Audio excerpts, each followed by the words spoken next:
გუგა, დიდი მადლობა შენი დროისთვის და მადლობა ყველაფრისთვის, რომ შეგიძლია ახლა საუბარი და ცხადია, უნდა გკითხო ესე დიდ სურათში, ის რაც ხდება ჩვენთან, რაც ხდება ირგვლივ. რამდენად ურთიერთკავშირში შეიძლება ეს იყოს და როგორ ისახება ეს ყველაფერი ჩვენზე.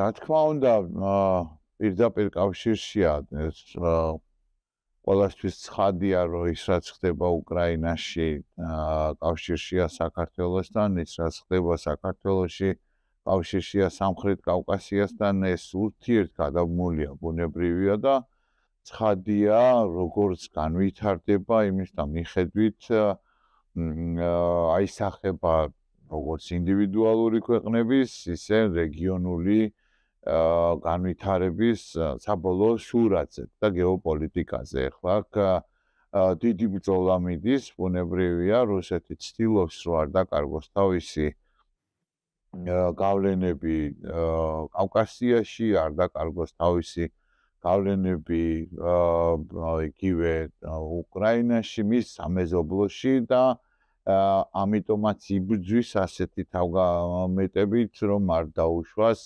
საქართველოს, მოლდოვის, უკრაინის, ევროპულ კავშირში გაწევრიანება და საქართველოს როგორც სამხრეთ კავკასიაში პირველი ქვეყნის, რომელიც იქნება ევროპული კავშირის წევრი ქვეყანა, ამ ესე ვთქვათ, გაჭრა, იმიტომ რომ ჩვენ აუცილებლად ჩვენთან მოვლენებს დიდი ინტერესით ადევნებს თვალყურს და დიდი გულშემატკივრობითაც მინდა გითხრა სომხეთში, იმიტომ რომ მათ იციან ძალიან კარგად, რომ ჩვენ შეგვიძლია ვითამაშოთ ეს გამტარის, გამყვანის, ყინულმჭრელის როლი მათთვის და მათთვის სასიცოცხლო მნიშვნელობის არის. ჩვენთვის სასიცოცხლო მნიშვნელობის არის ისევე როგორც მთელი ევროპისთვის უკრაინის გამარჯვება. ამიტომ ეს ბუნებრივია ურთიერთგადაბმულია ყველაფერი ერთმანეთთან, დასავლეთის დემოკრატიული სამყაროს ბრძოლა რუსეთის დიქტატურასთან და ერთ-ერთი მნიშვნელოვანი ბრძოლის ველი არ მინდა ეს სიტყვა ვიხმანო და იმედი რომ პოლიტიკური დაპირისპირების, გეოპოლიტიკური დაპირისპირების არეალი და მოედნად პლატფორმად იქცა საქართველოს, რუსეთი ჩაჭიდებულია მთელი თავისი რესურსით, ღიად საქართველოს რო არ დაუშვას საქართველოს ევროპულ ოჯახში დამკვიდრება და ესე ვთქვათ, ძელვადიანად დაფუძნება. გუგა, უნდა გკითხო, ზელენსკის განცხადებების ნახე ყველა ელოდება ტრამპთან ტრამპის მის პოზიციას უკრაინასთან მიმართებაში, საქართველოსთან მიმართებაში, მაგრამ მინდა შენი დაკვირვების შესახებ ხოლო გაზიარება, შავ ზღვაზე როგორ იცვლება, ან იცვლება თუ არა და როგორ შეიძლება შეიცვალოს, ხო არ იცი უკვე მაგალითად ადმინისტრაციის ხედვა საერთოდ როგორი იქნება ამ რეგიონის მიმართულებით. ნებისმიერ შემთხვევაში მე შემიძლია დადასტურებით გითხრა, რომ ის მოთამაშეები, რომლებიც არიან შავი ზღვის წევრი ქვეყნები არიან. თურქეთი გააგრძელებს მნიშვნელოვანი როლის თამაშს და თურქეთი ტრამპის ადმინისტრაციის პირობებში შეიძლება კიდევ უფრო საინტერესო პარტნიორიც კი გახდეს ამერიკის შეერთებული შტატებისთვის. რუმინეთი, ბულგარეთი ნატოს წევრი ქვეყნები არიან და ცხადია მნიშვნელოვანი ამ თვალსაზრისით. შავი ზღვა ევროატლანტიკური თანამეგობრობისთვის და აუცილებლად უნდა ვახსენოთ, რა თქმა უნდა, ჩინეთი.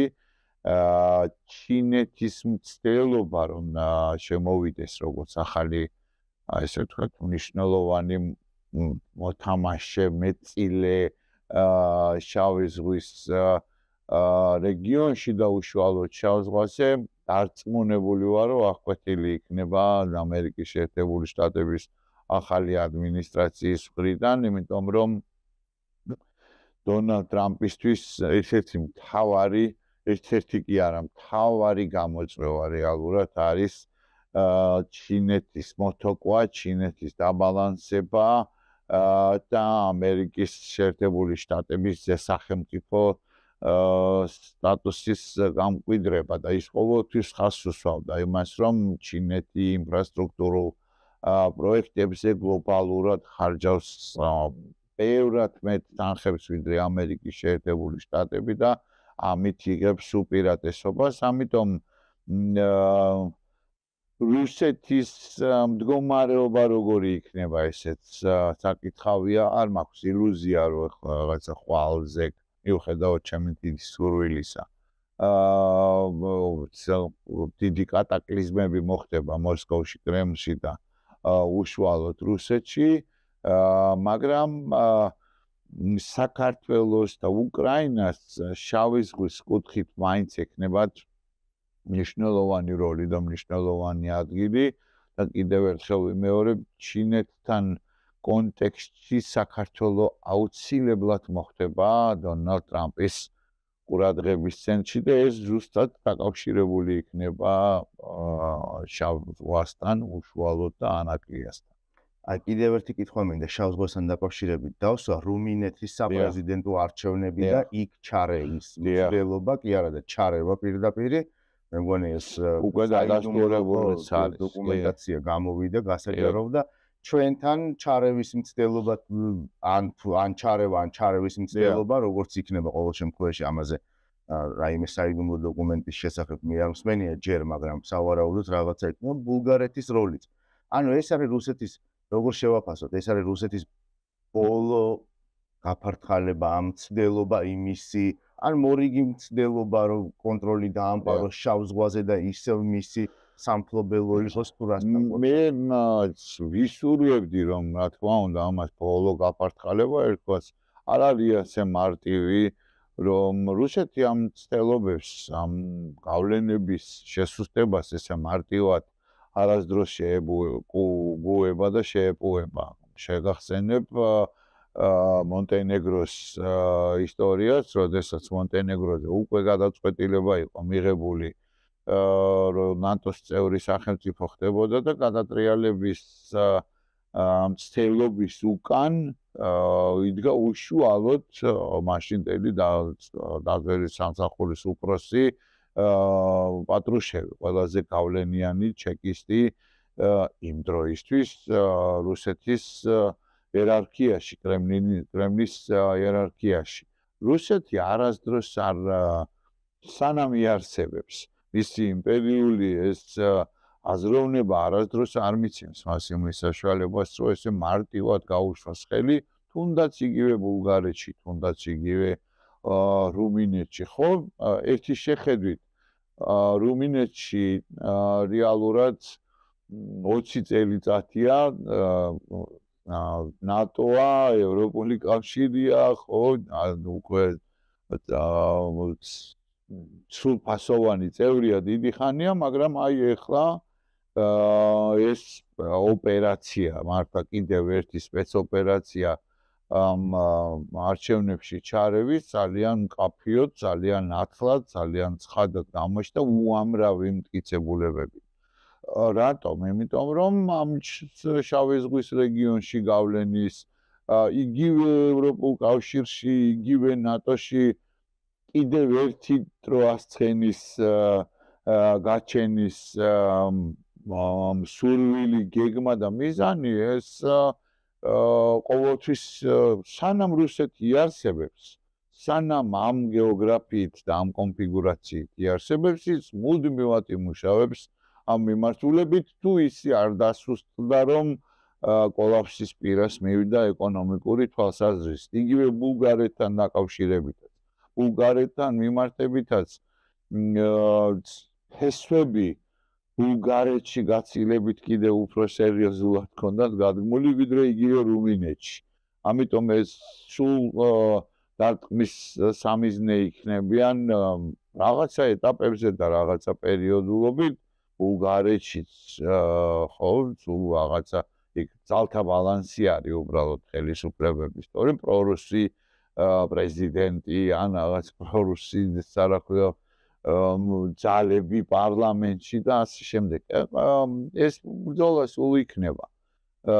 და არ შეჩერდება რუსეთმა, სადაც იმდენი გაბედა და იქამდე მივიდა, რომ ამერიკის შეერთებული შტატების, დიდი ბრიტანეთის არჩევნებში ჩარევის მტკიცებულებები არის, ხო ეს როლების, ბოტების, ამ ხარხნებით და ამ თანამედროვე ტექნოლოგიებით ამ არჩევნებში ჩარევა თქვენ წარმოიდგინეთ ცელი დიდი პატივისცემით, რა თქმა უნდა, რუმინეთის და ბულგარეთის და ჩრდილოატლანტიკური ალიანსის და სპეციალური სამსახურების მუშაობის, მაგრამ სინამდვილეში ეს საცეცები უფრო ძლიერ და უფრო დიდ ნატოს წევრ სახელმწიფოებშიც კი ჯერ კიდევ შენარჩუნებული აქვს რუსეთს. ამიტომ ეს ბრძოლა გაგრძელდება. ეს ბრძოლა გაგრძელდება სულ ამიტომ არის ნატოსთვის, ევროპული კავშირისთვის, ევროპის სახელმწიფო, ევროატლანტიკური სივრცისთვის, დემოკრატიული სამყაროსთვის უკრაინის გამარჯვება უმნიშვნელოვანესი, იმიტომ რომ აქ უნდა მიიღოს ძალიან სერიოზული იმედი ვიქონიოთ მომაკვდინებელი დარტყმა პუტინის რეჟიმმა და კრემლმა, რომ რეალურად მერე არ შეექმნათ პრობლემები დანარჩენ ევროპაში. ყველა ევროპული სახელმწიფო, ნატოს წევრი და ევროპული კავშირის წევრი სახელმწიფო თუ ამ გაერთიანებების გარეთ ყოფის სახელმწიფოებიც კი ემზადებიან და მათი ეს ეგრეთ წოდებული white paper-ები, სადაზვერვო დოკუმენტები, ეს მაღალი თანამდებობის პირები აცხადებენ, რომ ემზადებიან ამ დეკადის ბოლოსთვის რუსეთის სამხრიდან შესაძლო თავდასხმისთვის.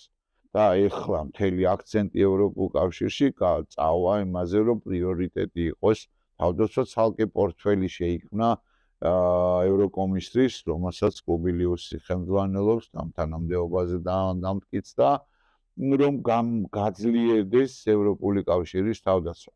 და თავდაცვითი საშუალებები. ამ თვალსაზრისით ცხადია ის, რომ ყველა ამ ბრძოლას ძალიან დიდი მნიშვნელობა აქვს იმისათვის, რომ რუსეთი იმდენად დასუსტებული იყოს, რომ თავში აზრათაც არ მოუვიდეს, მაგალითად ნატოს და ევროპული კავშირის წევრ ყველაზე ხშირად ასახელებენ ბალტიის ქვეყნებს და ბალტიის ქვეყნები დარდობენ თვითონ ყველაზე მეტად, რომ თუ რუსეთი გაიმარჯვებს უკრაინაში, შემდეგები ვიქნებით აუცილებლად ჩვენ.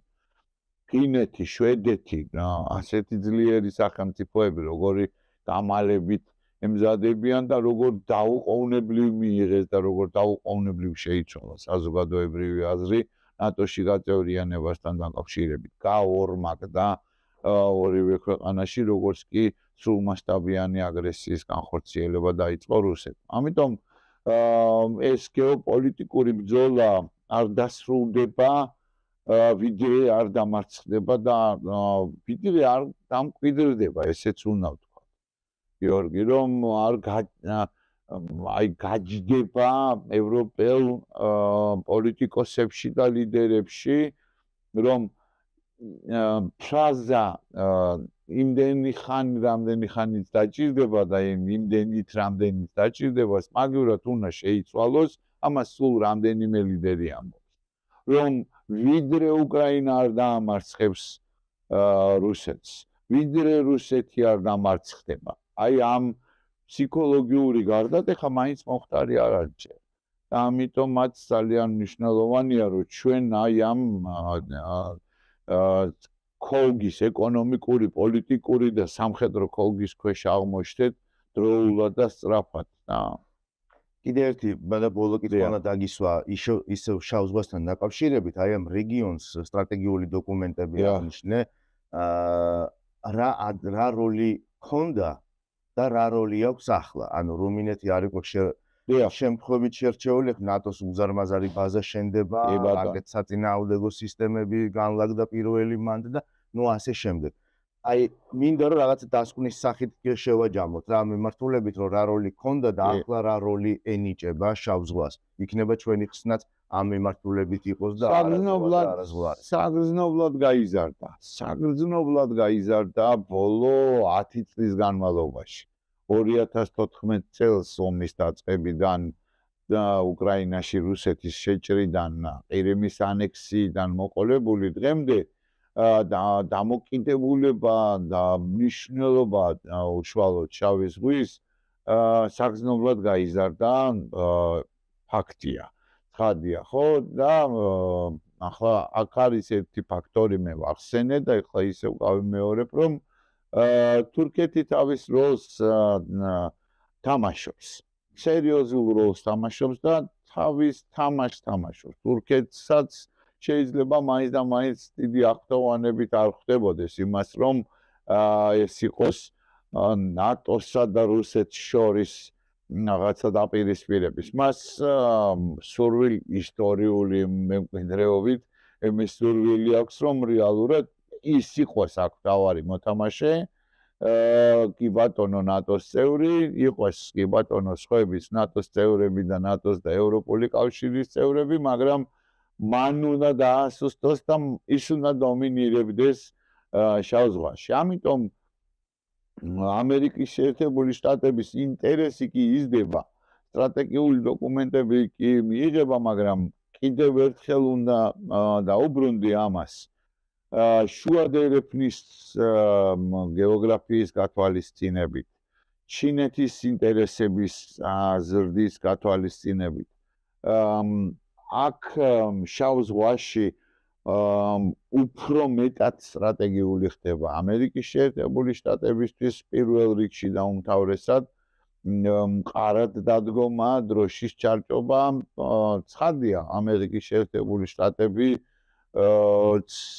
შიდა პოლიტიკური პროცესები განსხვავებულია და სტრატეგიების შემუშავების თვალსაზრისით ბევრი მიმართულებით ეგ არის შუა აღმოსავლეთი, არის იგივე ტაივანის საკითხი, იგივე ჩინეთთან ურთიერთობები, ხო სხვადასხვა ადმინისტრაციის დროს ნატოს და ევროატლანტიკურ სივრცეში ამერიკასა და ევროპას შორის ურთიერთობების საკითხი, ძალიან ბევრი საკითხი. აფრიკაში, ცენტრალურ ამერიკაში, ჩინეთთან კონკურენციის საკითხები და ასე შემდეგ და ასე შემდეგ. სპარსეთის ყურე უმნიშვნელოვანესი, ესე ვთქვათ, დაპირისპირების არა, მაგრამ ესეთი რაღაცა კონკურენციის, მოდი ასე ვთქვათ, არეალი ხდება. ამიტომ შავი ზღვა შეიძლება იმ დონის დატვირთვის არ არის, რაც იგივე სპარსეთის ყურე და იგივე ვთქვათ იმის ტაივანის სრუტე და მიქით მიმართულება, მაგრამ ამ კონტექსტში შავი ზღვის მზარდი როლი ერთმნიშვნელოვანია. ჩემი პირადი დაკვირვებით ბოლო 10 წლის განმავლობაში 2016-დან მოყოლებული ნატოს ლექსიკაში, სტრატეგიულ დოკუმენტებში, გადაწყვეტილებებში, საბოლოო დეკლარაციებში გაჩნდა ამერიკის შეერთებულ შტატებში დოკუმენტები იქნა მიღებული და დარწმუნებული ვარ, რომ ინტერესი და ყურადღება აქეთკენ გაიზრდება. და ჩვენზე როგორ აისახება? მხოლოდ პოზიტიურად, რა თქმა უნდა, იმიტომ რომ ჩვენთვის მნიშვნელოვანია ჩვენი რეალური სტრატეგიული პარტნიორი ამერიკის შეერთებული შტატები, შტატების ინტერესი იყოს შავ ზღვაში, იმიტომ რომ ამერიკული ინვესტიციებით, დასავლური ინვესტიციებით, იგივე თუნდაც იაპონური ინვესტიციებით ანაკლიის პორტის შენებლობა ჩემთვის გაცილებით უფრო მეტი სიმშვიდის მომგვრელია, ვიდრე ჩინური რაღაცა დისკრედიტებული გაუგებარი კომპანიების, რომელიც იგივე შეიძლება იყოს შავსიაში, იგივე ამერიკის შეერთებულ შტატებში. ეკონომიკური თვალსაზრისით და უსაფრთხოების თვალსაზრისით, ხო, იმ სპეკულაციებს რო თავი დავანებოთ, რომ ერთ დღეს აქ მერე გაჩნდება ამერიკის შეერთებული შტატების სამხედრო საზღვაო ფლოტი, ამ სპეკულაციებს რო თავი დავანებოთ, ეკონომიკური თვალსაზრისით უაღრესად მნიშვნელოვანი იქნება, იმიტომ რომ ჩვენი შავი ზღვის ინფრასტრუქტურა და ეს გეოპოლიტიკური მდებარეობა სულ უფრო და უფრო მეტ დატვირთვას იძენს, ვინაიდან რუსეთის ევროპაში თვითების ტრანსპორტირება ბოლო წლების განმავლობაში და დიდხანს არ შეიცვლება ეს, მინდა გითხრა, რუსეთის გავლით ევროპაში ტრანსპორტირების საკითხი და თვითების აღმოსავლეთიდან ტრანსპორტირების საკითხი სულ უფრო და უფრო რედირექცირებად გადამისამართებას აკეთებს ზუსტად აი ამ შუა ერეფნის მიმართულებაზე და შავი ზღვის საპორტო ინფრასტრუქტურის როლი იზრდება, რაც ჩვენთვის ეკონომიკურად, პოლიტიკურად, უსაფრთხოების თვალსაზრისით უაღრესად მომგებიანი იქნება. ძალიან დიდი მადლობა. მადლობა პირიქით.